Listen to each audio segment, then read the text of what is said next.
you have to be disciplined, like I said, on both sides. You can't just completely neglect speed if you want to swing fast. I mean, you got to practice that part of it, but there has to be, intentionality behind it, or ever how you want to phrase that, and it has to be controlled. And I'm really bad to, you know, I'll have days that don't mean that I don't think they're speed days until my warm-up session. I'm like, ooh, I'm swinging fast today. It's speed day. Yay.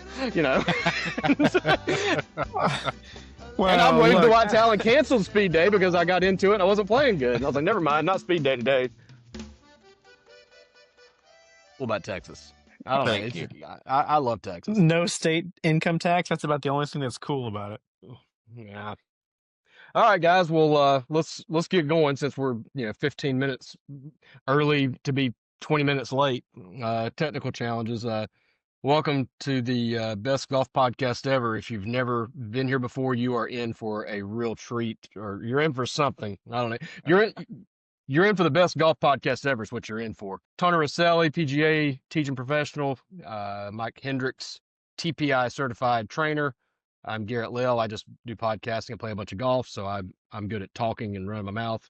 I want to start with this. So I want to get a quick early plug in. Statistically speaking, there's like a 50-50 chance whether you're watching us on YouTube or listening to us on one of the podcast directories, Spotify, Apple Podcasts, anything like that. So if you are listening, I would encourage you to check out our YouTube channel, YouTube at Best Golf Podcast Ever. We've been doing, getting a couple of videos out per week, and I've got Mike and I recorded some stuff in the gym last week. Tony and I got some golf drills that are recorded. I had a really good time recording those. I think the videos are going to be really cool when we get those out. So if you enjoy the conversations and would like to get a little bit more behind the scenes, check out the YouTube channel. It's been pretty cool. Mike, I did not plan on being tired after our workout, though. That was supposed to be just videoing some stuff, some quick demos. You wore me out that day, and my hip was killing me the next day, and it was not what I had signed up for, and it wasn't really. I mean, it's not like it was a real full workout. I'm just that out of shape. But I took you through on my 80-year-old client Suzanne's base mobility workout. I let her know that you were really worn out afterwards. That was, I believe it, sadly, but I didn't realize how tight I was in my hips until shortly after that. We talked about this when we were going through the soft tissue stuff, and you had me do the foam roller on the hip. I mean, even on your soft foam roller, laying on my hip feels like stabbing me right in the hip bone with a knife. And the next day I was trick-or-treating with my kids, and I swear it hurt worse after the foam roll. I don't know what we did to aggravate it, but it was like I could just, it would have just like a throbbing pain even if I wasn't touching it. But have a lot of tightness in that.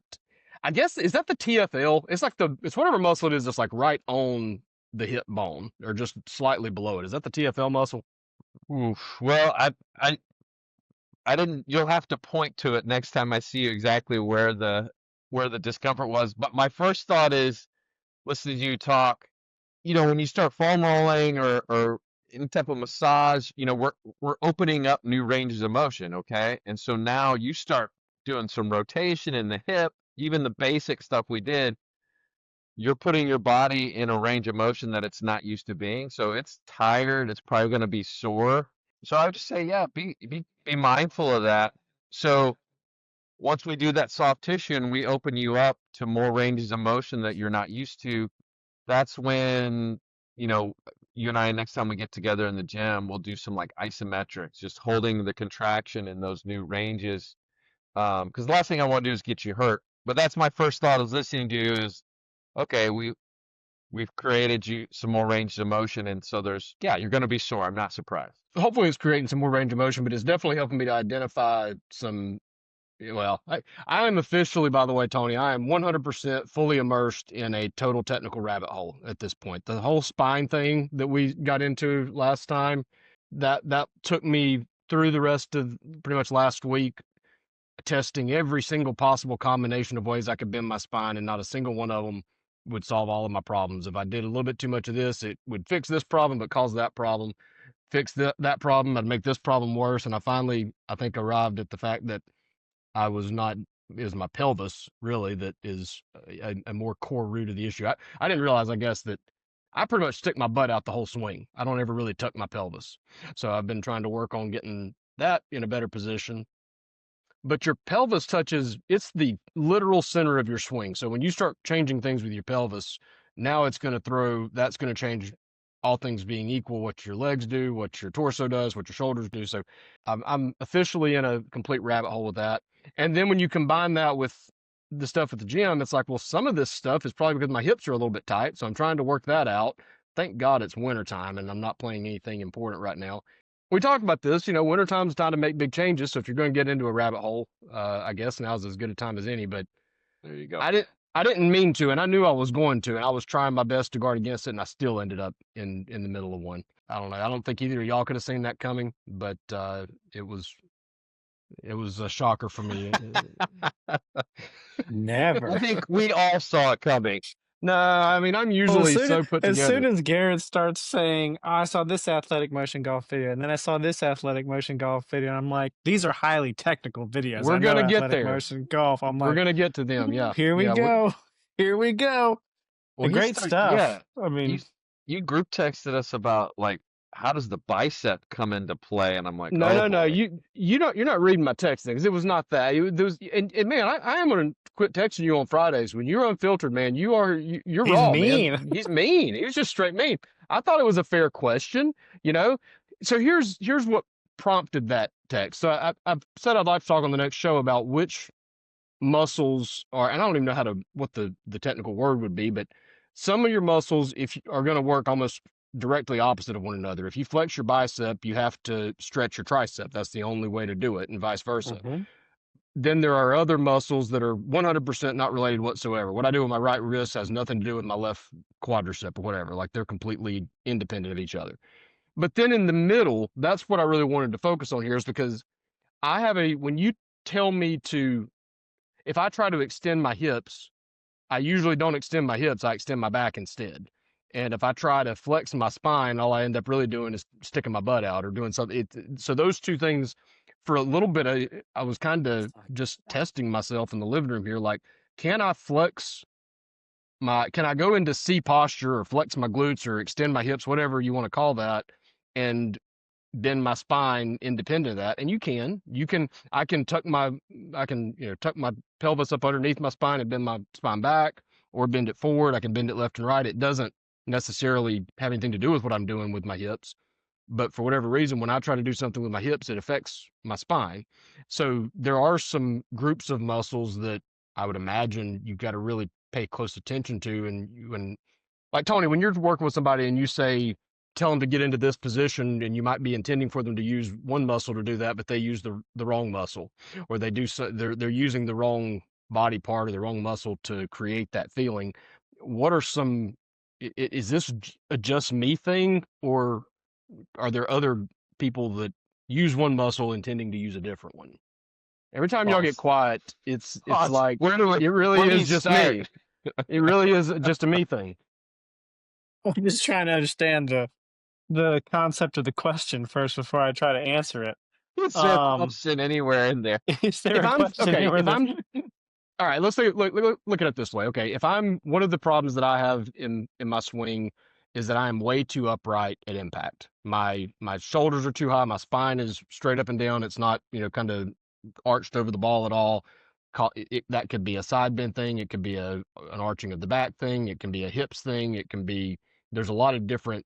So if you tell me to get more, I call it smothering the ball, but if you tell me to get into like get more over the ball at impact, I can do that by slouching my shoulders. I can do that by kind of tucking my abs in and flexing my spine forward. I can do that by sticking my butt out and tilting my pelvis forward. There's a lot of different ways I can accomplish that look or that movement, whatever. But even if you tell me, like when we had the episode where we talked about activating the glutes. When I try to activate the glutes, I don't activate my glutes at all. All I do is bend my back or extend my back. That's not, so it's, I don't know if that's muscle confusion or what, but is that a real thing? I mean, is that something that's common for golfers to think that they're using one muscle or contracting one muscle, but they're really contracting a different one? Well, yeah. I mean, if we look at just life in general, I think I'm doing a great job of ABC, and then you get fired, right? Like, well, there's a reality, and then there's a, you know what I mean? Like, Yeah, there's perception. there's a yeah, there's perception, then there's reality, of course. Or look at we've talked a lot about proprioception and how far someone takes a club back, what their intention is, what they think they're doing versus what they're actually doing. So yeah, I think it definitely happens. I think the thing that concerns me is not so much whether you're activating your glutes or you're doing this, that, and the other. I mean, obviously that's important, but my question is how much is that just detracting from the overall goal of the game of golf, which is put the ball in the hole in as few strokes as possible, Yeah. right? So we talk about these rabbit holes and everything, and we talk about like golfers who have had great careers and then they have one bad season and then they go and try to overhaul their swing and you never hear from them again on the PGA or the LPGA tour.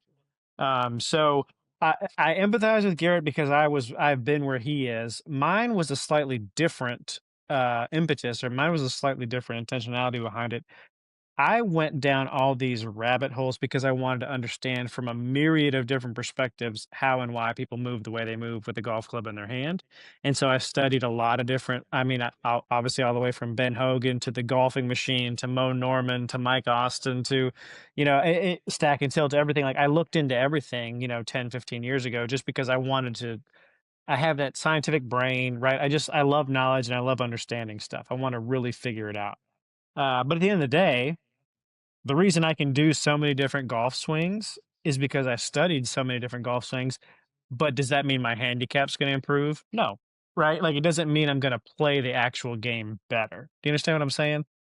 Yeah, and I think to some extent that's the other day when I was doing all the different spine stuff. I mean, I literally did test several different things on video. Usually, a lot of times just for one or two swings of okay, what happens if I try to feel like I'm extending my back and tilting to the left, and what does that look like compared to extending my back and tilting to the right? And it wasn't so much that I mean, I hit a lot of golf, not a lot, but there were a lot of shots that I hit or swings that I took that I fully knew were not correct, but I wanted to see what that way looked like on Hmm. video so that when I'm looking back at it later, say, I think that's what causes this in this particular, situation. And I think that, and I'm going to guard very carefully in the way I say this. I think that can be okay depending on your personality makeup. I think that may not be a good thing for me because next thing I know, I'm so obsessed with the why behind things, and I think sometimes I need to quit worrying about why and just worry that this is what you need to do. Don't worry about why. Just do it Yeah. that way. So, I mean, I could give you my copy of the golfing machine textbook and you could build literally a golfing machine robot out of all the different components and pieces and options that are there. Good luck trying to figure out how to take a golf swing after that, right? Like, Yeah. because there's just too much information. There's just too much going on. So, again, I think there's a lot of setup things we can do to put ourselves in the best position. And then after that, you have to have a big picture concept of what it is you're trying to accomplish and then swing, hit the ball, see what happens, find it, hit it again, make a game plan from there. There is a space for the scientific approach. There's a space for the rabbit holes, but I think at the end of the day, when it comes time to tee it up and they call your name and you hit that first tee shot, we have to be free of those thoughts. So that's the only thing I would say for you is when I'm thinking about going to the off season and what is it that everybody's going to do to try to get better, I would just be a little hesitant with continuing to dive deep into the technicalities of everything and trying to figure out what's that. If I do A, how does it relate to B? How does it relate to C? It all makes. I mean, it's all important. Don't get me wrong. I just wonder if you're not going to spend the wintertime spinning your wheels versus making progress. Make Well, sense? yeah, absolutely. Last Thursday, I think it was. I mean, I was like, I felt like I was this close. I mean, I was hitting the ball so To the well. tour? Yeah, you told us No, you're going to to be on well, the I did tour. say that. Yeah, I said that a couple weeks ago. But no, I was like, I felt like I was this close to being where I wanted it to be. I was hitting the ball really hard. I was making a very consistent swing, and that I just had there was this one tiny little tweak that I couldn't get out of my way with because Tony, you've seen me hit enough balls to know that I come way inside, and then at the last second I kind of close the club face up, and the difference in me blocking it way right and snap hooking it left is just how well I timed that Mhm. late that last second catch up. okay, I don't know that I have hit a ball that has started right at the target line in 2 weeks, because now everything is starting left and then hooking more. So I'm getting in a better body position, but I'm still doing, I'm still giving it that release, and I'm just closing everything off. So I knew, I think I even said this on the last one we did. I knew that I was going to start doing that. That was, if you're going to start, if you're going to make this big of a change in this way, you're going to do that, and then you just kind of have to work your way out of it a little bit. Where I didn't mean to get stuck quite in this deep of a rabbit hole with it, and I don't think that today I was hitting some balls, and I was just trying to get back down to something, a little bit simpler. And Mm-hmm. you kind of got two different. I'm well aware, and I'm curious, Tony, your approach to this. I guess I can't unlearn what I've learned, right? Like I can't make myself suddenly forget what I've discovered in my swing here, right? Yeah. So I know I need to work on some things with my body, and I know that from doing that, it's going to cause me to need to do things different with my arms, because I've been doing things wrong with my arms to make up for the fact that I was doing things wrong with my body. Now, I am well aware that I'm never going to hit the ball very well trying to think about 87 different things in a certain order. So I know Mm-hmm. not to do that. I've played around with two different approaches to this when I do want to try to make a change, and we've talked about at least one of these. Sometimes I'll spend one ball working on my lower body, then upper body, lower body, or maybe a block of 5 balls in each. And then I try to always make sure that I mix into that every, third or so, to just go back to rhythm and just try to just hit a golf ball and not think too much about it. Then there's another thing, and you mentioned Athletic Motion, and I don't mean to just pay homage to them on every show, but they do have some good stuff.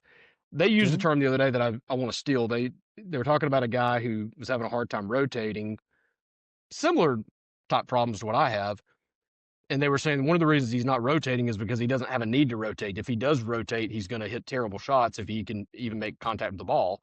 So they use the term, we need to create the need to rotate. Basically, by getting his arms doing the right thing, you put yourself in a position where you have to rotate to hit a good shot.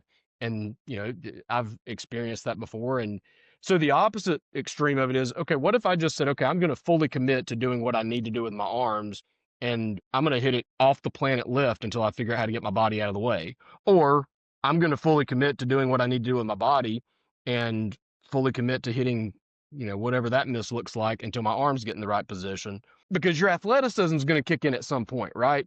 And either way, you don't need to be trying to think about both things at one time. So do you, maybe if option A is I'm going to go back and forth, focus on this, focus on that, focus on this, focus on that, and hope that the two blend together over time? Or do you just maybe stick to one half of it and say, I'm going to fully commit to this and let the other half of my body adjust itself, because it's going to adjust eventually? That's how you Yeah. got in that position So to start with. yeah. So I mean, yeah. I think the brain, we overestimate and underestimate our brain's capacity to do things at some point in time. Some people don't give themselves enough credit. Some people give themselves way too much credit. But I do think in order to truly ingrain something and truly get it to where the motor learning takes place and it becomes automatic, right? You move these phases of learning. I've got to think about it, then it becomes automatic, right? We look at tried and true methods from a variety of different disciplines. When you're first learning to play a musical instrument, you learn those basic scales. Bum, bum, bum, bum, na, bum, bum, bum, na, bum, bum, na, na, na. And you do it until you can't not do it, right? Until it becomes automatic. Mm.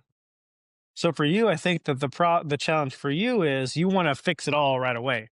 You want to work on it all right away. Let me spend 2 balls doing this, and let me bounce over to this one. 2 balls doing this. Let me spend 2 balls doing this, and then you back and forth. I mean, I was literally today at work. I went into one of the hitting studios, and Chase was in there working with one of his students, and I was like, "Hey man, I got to come in here and grab something." So I was in there, and I was listening to them work through some stuff while I was looking for something in a closet. And he was like, I just need you to be so mentally focused and so mentally tuned in to just making this one little thing. He's like all of your focus and imagination and imagery just needs to be right here. And that's it until you get it right. Yeah, you see what I'm saying? Sure, there's a bunch of other things we could work on, but like he's like, I just need you tuned in, locked in on this one thing. So that's one way to go about it.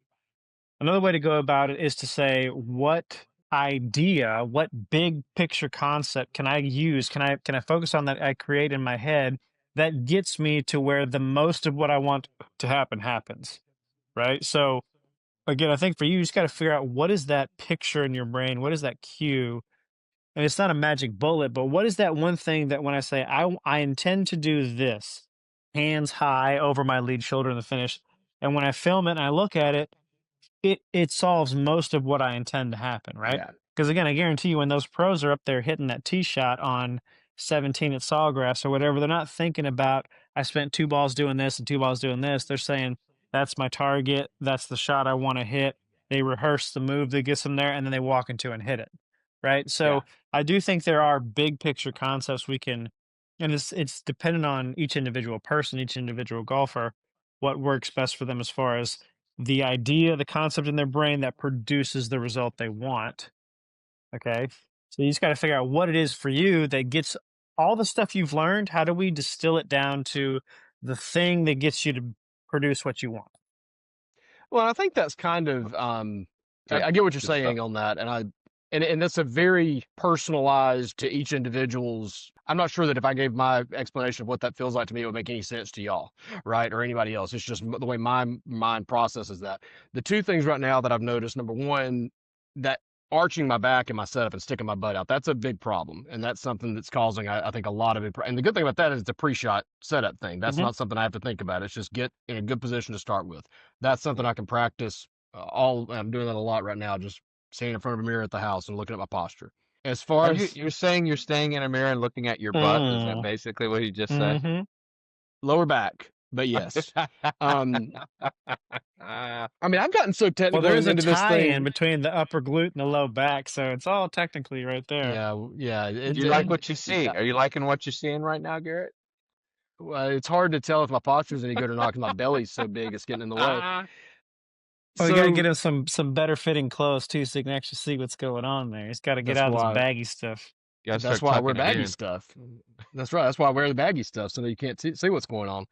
But as far as a swing cue goes, I think for me that is in my mind I say smother the ball, and when I try to feel like I'm smothering the ball, whatever that means, I don't even think I can tell you what I'm doing when I say smother the ball.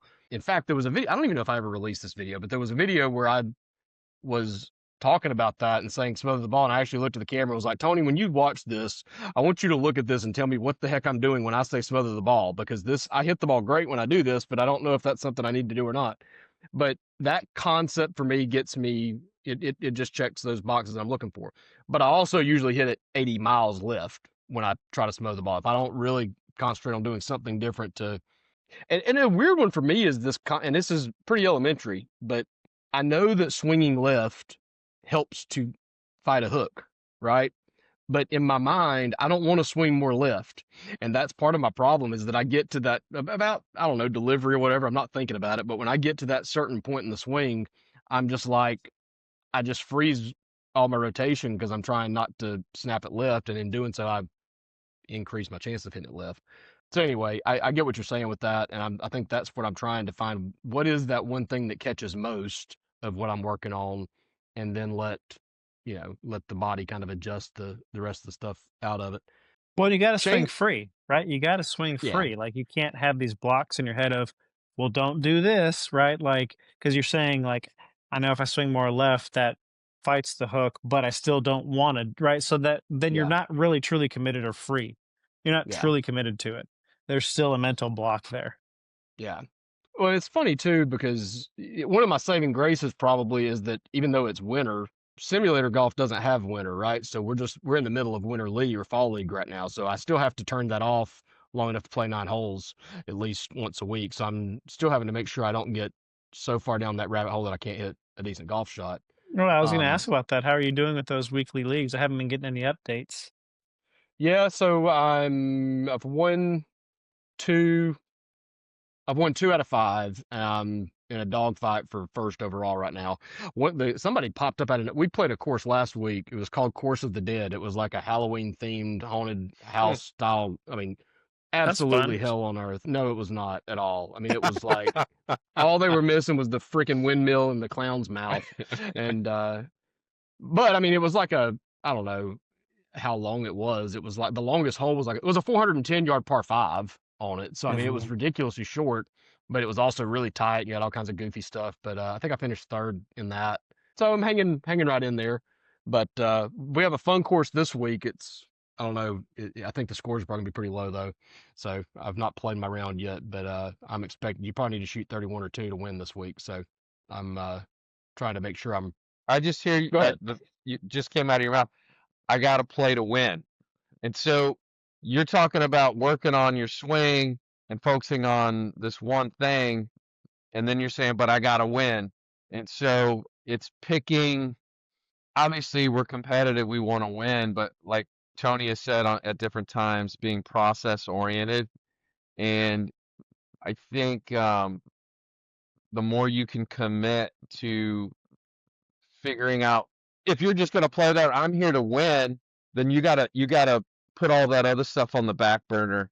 But if you're like, Hmm. hey, I'm going to work on this and just see where it takes me today, maybe you do that with your practice rounds. But anyway, figuring that out and kind of going from there. Well, yeah, because I mean, I am pretty happy, I guess, with my. I'm getting better at this, put it that way. I'm not good at it by any means, but I try to practice with a specific purpose for that day. Okay. So I did, Love and it. I told Mike this earlier today. I wore myself out because I got to a point where I was like knocking down speed records almost every day for myself, 2 or 3, 4 days in a row. And I was just like, hell yeah, I'm in. Like, I'm swinging hard. And I just kept pushing harder and harder and harder. And I was swinging fast and I was hitting it hard. But I got to a point there where I think it was last Thursday that I was sore and I was tired and I was just not swinging fast anymore. And I'd kind of plateaued, I guess. I was to a point where like 3 or 4 days in a row there, I just kind of hit the same high mark. I hadn't broke through it. So Friday, I was only in there for an hour. I don't think I hit 2 drivers at the very end of the session, but they weren't full Only an speed. hour, he says. Well, I mean, your sessions are an hour, so they Yeah. don't break them into 30 minutes. But I was intentionally like 3/4 speed all day long, and that's where I started to Okay. get into some of the technical stuff. But I tried to take off. Didn't do anything Saturday, Sunday. Tried to rest up a little bit. Today I was 3/4, or today's Tuesday. Yesterday and today I've been 3/4 speed, and just because I kind of realized, okay, I've gone a little too hard. And Mike, I told you earlier, man. I mean, there's a muscle that I'm not aware of what it is, and I know it's the only thing I know is that it's in a deep enough place that you ain't getting a foam roller to it, and it's been hurting me the last couple of days. So, Well, but what I was uh, going to tell you too was again, like I think I mentioned this way back at the very beginning of the whole podcast thing. You were talking about gaining speed or whatnot, and I mentioned you have to be careful with the speed training stuff. And again, we're not spring Mm, chickens anymore, right? Like you just hit 40, and if you're doing speed stuff, that is basically the equivalent. If you are swinging all out speed sessions, that is the equivalent of plyometrics that we used to do back in high school at our mm, age now. Like you need time to rest. It's not just the physical, it's also your nervous system. You are basically telling your body max, max, max, max, max, max, max. And that the brain takes a toll, the nervous system takes a toll, everything takes a toll. So if you are going to do this, just like we talk about in a lot of things, you need to have an actual plan in place. Just like weightlifting, right? You don't go max effort, PRs every single time. You build up to it, you test, and then you cycle back down and you keep going. Like there's always a seasonality and everything to this. So if you're going to do that speed training and you want to commit to that, fine. Say, okay, on Wednesdays is speed day. It's middle of the week. It's hump day. I want to see where I'm at. Then don't do it again, right? For a good 3 to 4 days. You got to give your body rest. You got to give it time to chill out and recover. Otherwise, you will get slower because your brain says, mm. "F this, I'm not doing it Well, anymore." yeah, Like we're about to I get can't do it injured. anymore. Yeah. Your body's saying we're Hmm. about to get Yep. injured. It's giving you feedback. I think this literally, guys, goes back to the very first podcast we did. We talked about recovery and preparation. So Hmm. yeah, listening to Tony talk, I'm thinking, okay, you're redlining, like the car. It's just he's going max RPMs for 3 days in Hmm. a row. What are you eating? How much water are you drinking? How much sleep are you getting? 'Cause that's in my mind, it's like, if you're not changing, if you're still having cheeseburgers, if you're drinking a beer, couple beers, if you're staying up past 10 o'clock, and then whatever it is, you're not doing yourself any favors, and you're still asking your body to, go max effort. So I would just to piggyback what Tony's saying is, yeah, pay attention to all those things and like, how are you setting yourself up if you do want to go hard-ish the very next day or the day after? Yeah, because the last thing you want to do is get hurt. That's the burden I feel sometimes in the gym. The last thing I want to do is get my golfers hurt because then they can't play. So your body's telling you something. My hip is hurting, my intercostal, my core is hurting. Okay, let's even taking a hot bath or an Epsom salt bath, whatever. So Yeah, we recovery, talked about recovery. that we definitely talked about that in one of the first episodes, and it's something that you have to be disciplined on both ends of the spectrum because I'm so bad to float from one extreme to the next. January, February, every day was a speed day. I didn't know any better. I didn't think any better. I just went in there and swung as hard as I could for 2 months straight. And I got to a similar feeling to where I am now, where it's like, even if I take 2 or 3 days off, there's something uncomfortable in my lower abdomen that I don't need to keep doing this. And I basically spent the next 2 or 3 months probably at 3/4-ish speed, something along those lines, very controlled. And one of the problems that kind of came from that was by the end of the summer, whenever I did try to go hard, I didn't have any speed. I mean, my high end, I was 4 or 5 miles an hour off of where it was. So somewhere in that process, I start to, ramp speed back up. And to me, I'm still, I just want to throw this in there. I get so much more speed from the technical sequencing than I do the effort. I mean, I did a video on this. I think it's the most popular video so far as views and stuff go, where I talk about how you don't have to swing as hard as you can to max out your speed. So I'll do that and get really close to a new high or hit a new high. And then it's like, ooh, let me put a little bit more effort into that. And then you just keep pushing it and pushing it. And next thing you know, you've hit 50 balls in a row as hard as you can. And then you get to a point where your central nervous system is so taxed that even your best effort's not fast anymore. And now you're teaching your body how to not swing fast because it's just not, you're working, uphill. So you have to be disciplined, like I said, on both sides. You can't just completely neglect speed if you want to swing fast. I mean, you got to practice that part of it, but there has to be, intentionality behind it, or ever how you want to phrase that, and it has to be controlled. And I'm really bad to, you know, I'll have days that don't mean that I don't think they're speed days until my warm up session. I'm like, ooh, I'm swinging fast today. It's speed day. Yay. You know, and I'm Well, waiting to look, watch Allen cancel speed day because I got into it and I wasn't playing good. And I was like, never mind, not speed day today. Let's work on wedges. look, I get it, man. When you got a sports car, I don't ever meet a curve or a straightaway that my foot isn't to the floor in my car. You know what I mean? So, Yeah. uh, as an aside, I did find out how tall third gear is and what top speed is in a closed road in Mexico a few days ago, and let's just say it's high, It's up but there. it's up there.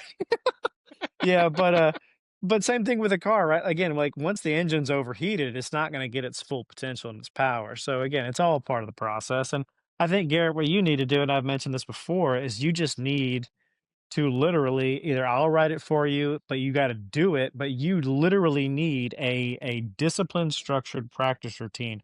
Because I know you're going to go to Sully's 4 days out of the week at least, right? And then you just say you got another hour, you got the double membership or something like that. So Yeah, like I found you out the second membership's half off. So yeah, I got so there double you my go. hours Why for not? 50 more Yeah. bucks. Yeah. Absolutely. Oh, you can put a bigger supercharger on there? Yeah, let's just go ahead and throw it on there. Why not? Yeah, yeah, Absolutely. yeah. Yeah.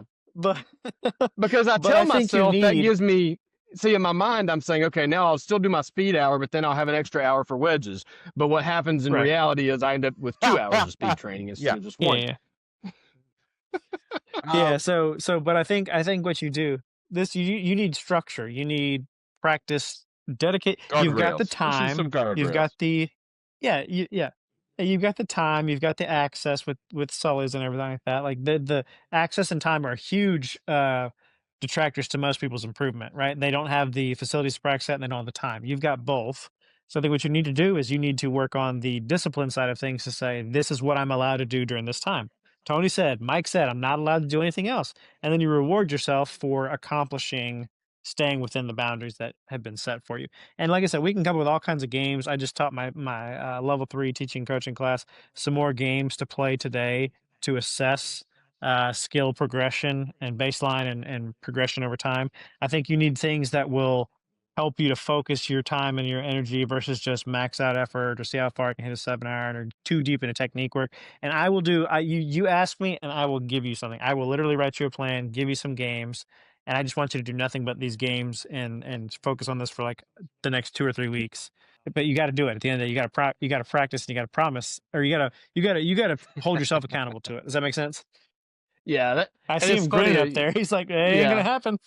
Well, because I'm laughing to myself because it's one of the really cool side effects of doing this podcast, and we joked about it in the beginning, is that I'm getting, yes, I have access to facilities and time, but I also have access to knowledge. I don't even have the excuse that I Hmm. don't know what to do. You guys are giving me a lot of great stuff that I'm just recording it and editing it, but that doesn't mean that the knowledge isn't still there, right? So yes, I'd appreciate it if you want to write that plan for me. I could also go back and listen to the first 8 podcasts or 9 podcasts, and I bet I could figure out how to do it myself.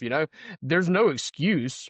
It is just as simple as discipline. I don't need to sit here and think of, ooh, what are some creative games? Hell, we've recorded 5 videos on different ways you can practice, right? That Hmm. are not just sitting there hitting it as hard as you can.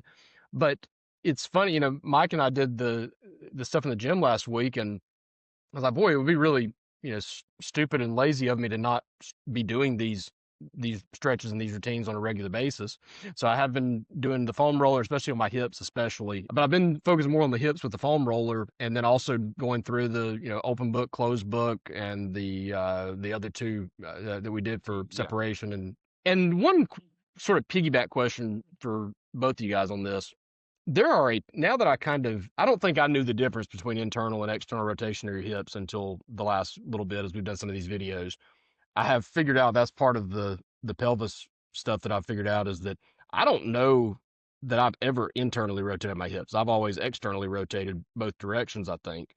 And now that I have a little bit better understanding of what internal is and which muscles you use and all those types of things, I'm starting to notice that there are a lot of just things that I do every day, sitting around the house, whatever, that are promoting that wrong movement, that are tightening those hips and all those things. I sit around with my legs wide open and flared out all the time, just watching TV, whatever.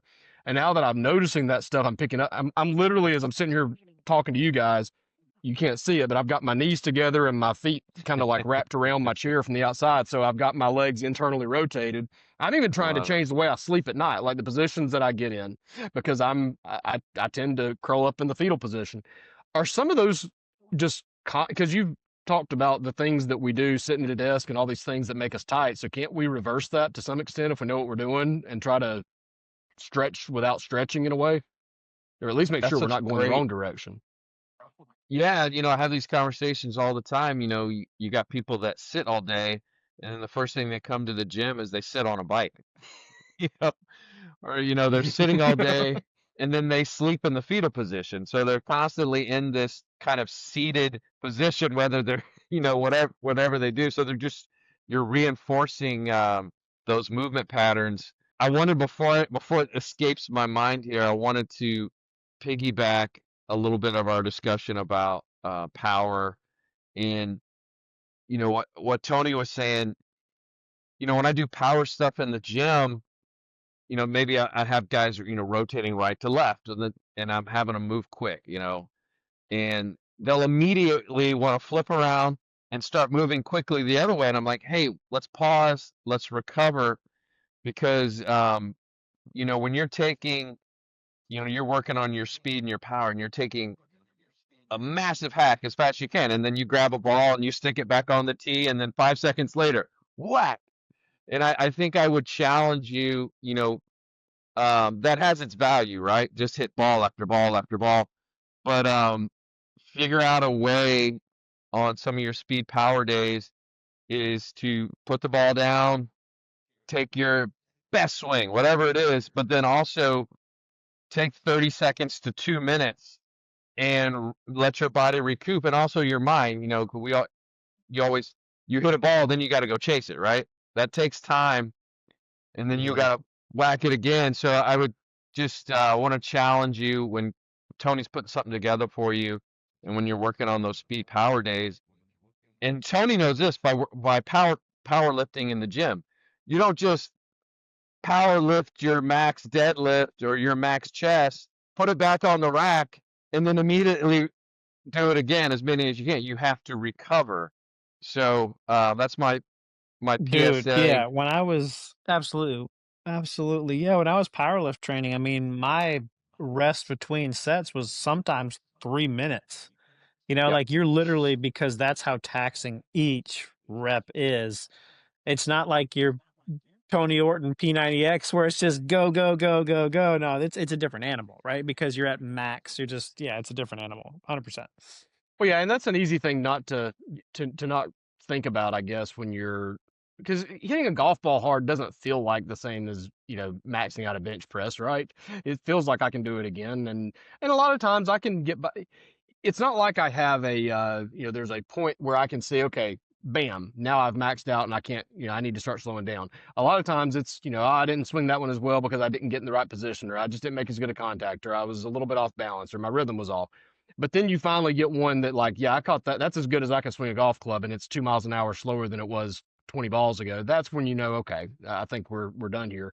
So going into it with discipline on the front end to say, okay, I'm going to hit 10 balls or 20 balls, whatever the number is, that, okay, this is what I'm going to dedicate to this part of it, and then just leaving it there. There's so many things that I know better than to do. I just don't do them. And then to your point, Mike, about playing, I mean, I have tried on, like, I did play a practice round today, or started a practice round today at the end, because I was so in my head with the swing stuff that the only way I could make myself just swing a golf club is to go on the course and just try to play. So I played a few holes like that. But if I'm going to play my league round, totally different process to get ready for that. I'm going to go in and warm up and treat it like I'm going to play that day. And then if I'm done and I still have time and I want to do some technique work, then that's fine too. But yeah, I'm not. I learned my lesson on that in the summertime. I was in there for technique and working on technique, and then I would try to immediately jump on the golf course and play the round. And I went on like a 4 week losing streak trying to do that. So I've tried to be a little bit wiser about that. And this maybe it could be both question, but on the power stuff, sequencing is so much more important than effort, regardless. I mean, that's everywhere. Everybody knows that, right? Right? That's a pretty common thing. And one of the things, going back to, Tony, you did this as a drill one time, just the coil and release, and just trying to feel like you build coil. One of the things that I've been trying to work on is that if I am in the right setup position, I've got a lot better chance of being in a good position at, say, the top of my backswing. And then if I have a good transition, by the time I get through my transition, hopefully I'm not trying to think about anything at that point. I really am trying to feel like I'm just building that tension in the right places on the way back and then letting it go. So is there even, where's the balance in that, right? Between, okay, if we're really swinging effectively, we shouldn't have to put as much effort into it as we think we have to get max power. On the other hand, yes, speed training is a thing. So, but honestly, like when I'm trying to swing hard, I'm really not thinking about it so much on the downswing as much as it is I'm trying to take the club away faster and give myself more recoil at the top. That's where the fast swings seem to come from. So, is obviously speed training is important and training your system, your system to do that. But doesn't that kind of contradict the whole idea that sequencing is more important than effort anyway? No, I don't think it contradicts it because I think at the end of the day, if you sequence it properly, you're going to get speed, but you're going to get efficient speed, right? So that's the thing is right. I mean, you can generate speed a lot of different ways, but what is going to be the most efficient way to give the least fatigue over 18 holes of golf, right? The best potential for lack of injury. I mean, there's a reason why, again, when you watch the PGA and the LPGA Tour players and you look at the longest hitters aside from Bryson, they look pretty smooth and effortless because it's sequenced well, Mm-hmm. right? They're still putting in energy and effort into the system, but it looks fluid and it's sequenced properly, so it looks rhythmic and aesthetically pleasing. So, no, I think the two are hand in hand. I don't think they're completely mutually exclusive. I think they both contribute to one another. My area of expertise isn't, the necessarily the golf swing, but I'm thinking of it from my baseball background. So full disclosure, I think I was a lot like Garrett in the sense that I was a gym rat. and I always wanted to finish. I was always like, one more in the cage, right? Just give me one more. I want to feel good about my swing before I jump out. And, now having the benefit of wisdom and years on my side, it's like, I think I wasn't doing myself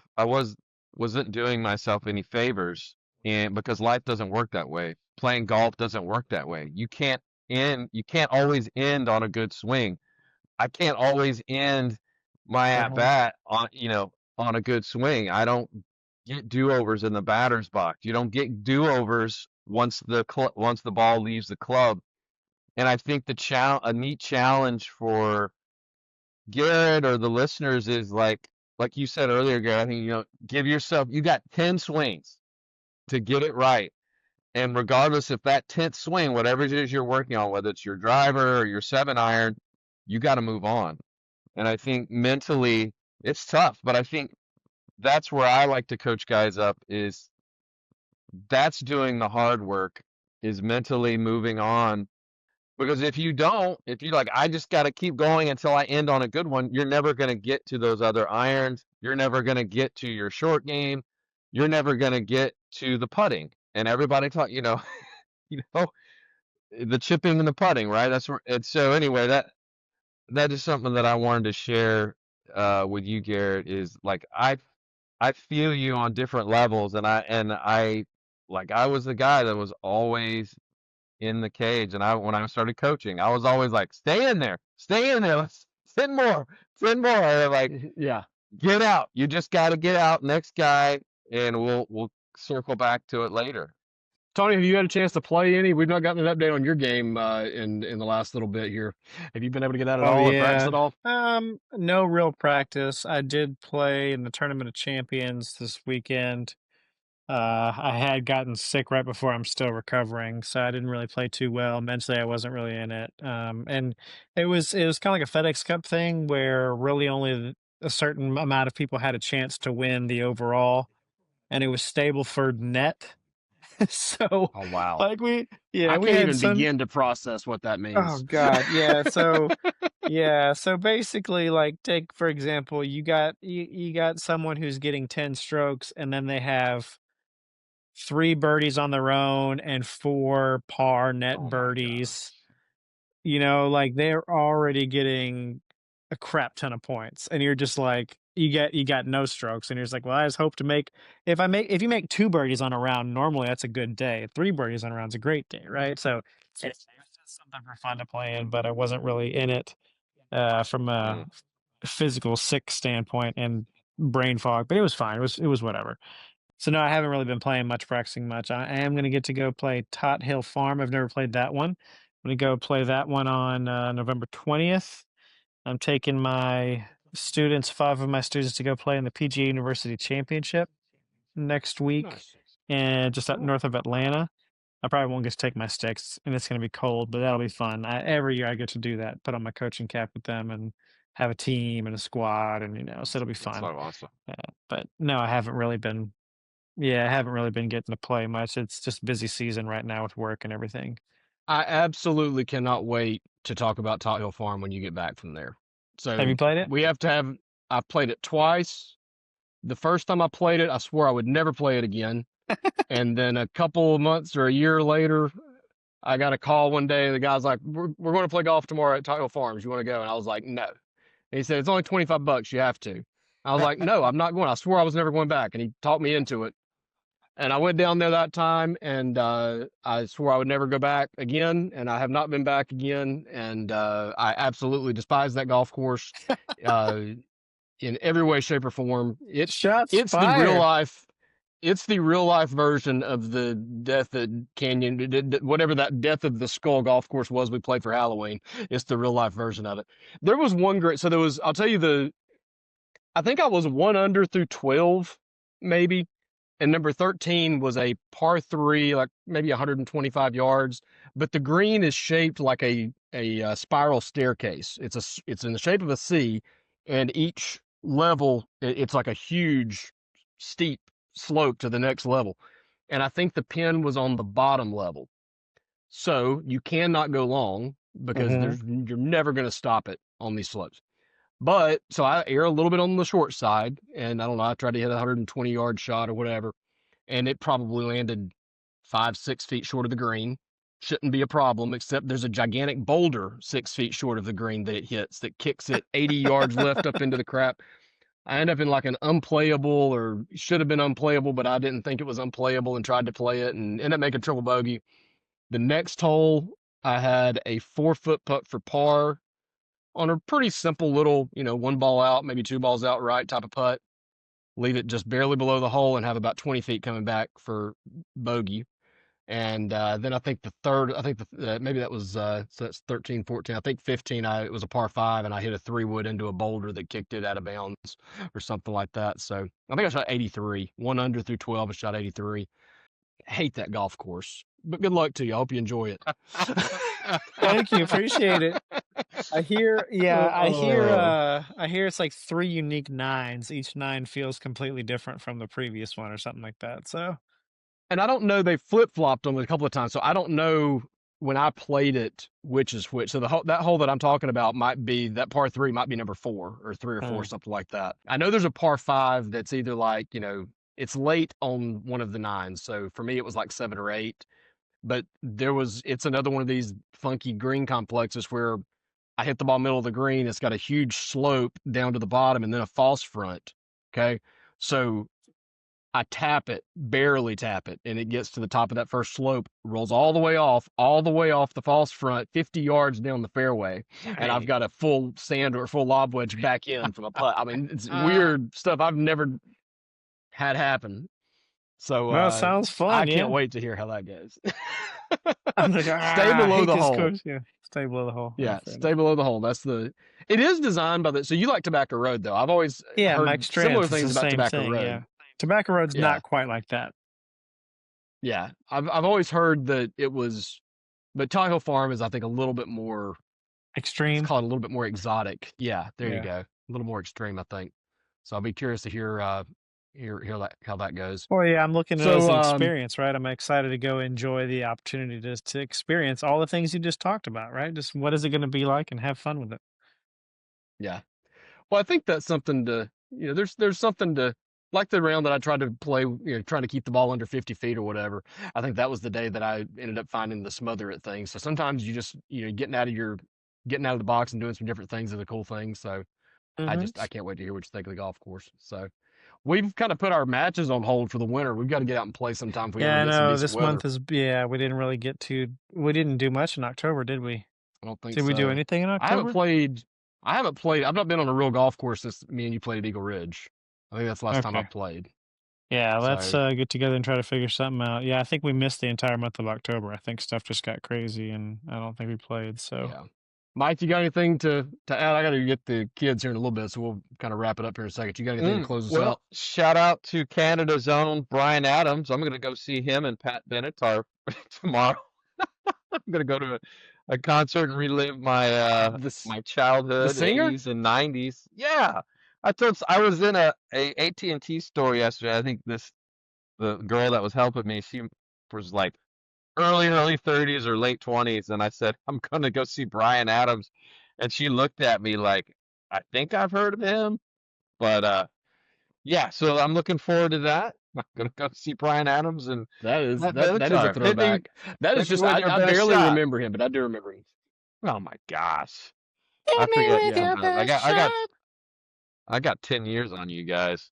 Well, to our 50 and older listeners. Hey, Tony, I don't know if I'll leave this in the show or not, because I can't think of the guy's name off the top of my head, so it might be embarrassing to bring up, but I saw you followed this guy on Instagram. What's the guy's name, the autistic golfer? Do you know who I'm talking about? He's awesome. Yeah, he's awesome. He is amazing. I can't remember I think if you just, Google search him or Instagram search him, he'll probably come up. I forget his name off the top of my head, but he is hilarious. And he's funny. I was thinking about you and some of those where he's explaining how simple the swing is to him. He's like, I just try to think about swinging it on an arc and trying to, really cool stuff. And so that's my shout out to other social creators out there. If you listen to the show, check out I really need to think of his name. If I can think of it, I'll throw it in the description or something. But we were me and the kids, we've been watching some of the stuff, the little skits he does where he Uh-huh. pretends to be his 4-year-old. Those are hilarious. Yep. It's some really cool stuff. So y'all Yeah, no, check him out. But he he's has some pretty very cool golf funny. stuff too. Very funny, He good is. golf stuff.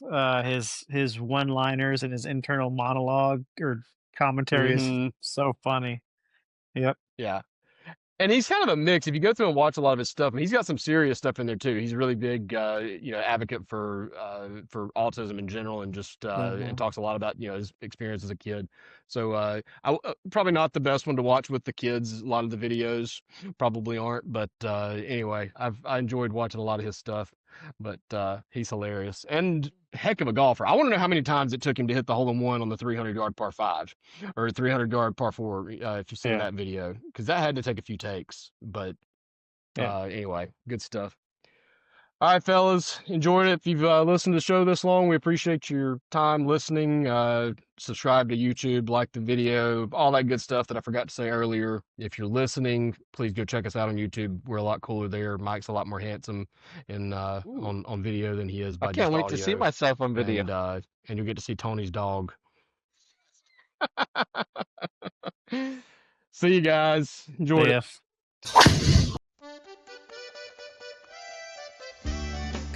My dog is just nonstop right now. I'm sorry, guys. He's knocking this thing. But she's a 70-pound lab, and she is just like, pay attention to me.